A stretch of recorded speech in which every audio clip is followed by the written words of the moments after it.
The restaurant was quiet, the kind of quiet that felt heavy, almost suffocating. A mute billionaire sat alone at a corner table, his expensive suit immaculate, but his eyes distant, staring at nothing in particular. Every seat in the room seemed filled with laughter, chatter, and clinking glasses, but he remained invisible, untouchable, as if the world around him moved in slow motion while he was frozen in time. He had everything money could buy, yet nothing could fill the silence inside him. Across the room, a young black girl was serving tables.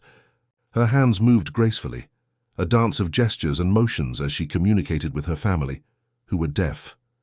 She had always known how to connect without words, to convey thoughts and feelings that went far beyond language. She noticed the man sitting alone and something tugged at her heart, a whisper she couldn't ignore. She walked over carefully, her hands trembling slightly. She held up a small notepad but then shook her head.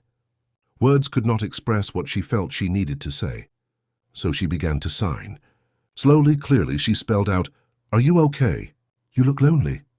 The billionaire's eyes widened, something soft and fragile blooming inside them. Nobody had ever asked him that question, not really. Not in a way that mattered.